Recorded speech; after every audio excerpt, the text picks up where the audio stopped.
Welcome to Penrose Learning, where we make understanding easy. In this video, I will show how to make a flower made of ribbon.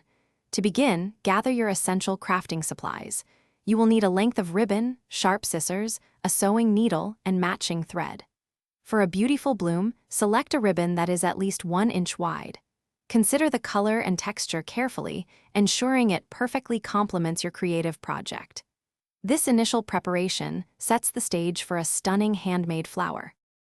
Now, let's start forming the individual petals for your ribbon flower. Begin by cutting several pieces of ribbon, each measuring approximately 4 inches in length. The exact number depends on your desired fullness. Take each ribbon piece and fold it in half, creating a neat loop. Then, carefully secure the raw, cut edges of each loop together with a small, discreet stitch. This forms the base of your petals.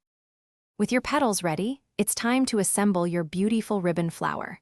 Thread your needle with a double strand of matching thread for extra strength.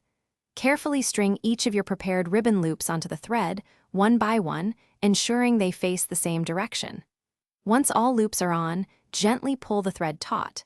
This action will gather the loops together, forming a lovely circular flower shape. To complete your exquisite ribbon flower, firmly secure the gathered loops by tying a strong knot with the thread. Make sure the knot is tight to prevent the petals from unraveling. Carefully trim any excess thread very close to the knot, ensuring a neat and professional appearance. For an extra touch of charm, consider adding a decorative center, such as a small bead or a pretty button. Your handmade ribbon flower is now complete. Thanks for watching. If this was helpful, leave a like and consider subscribing. See you next time.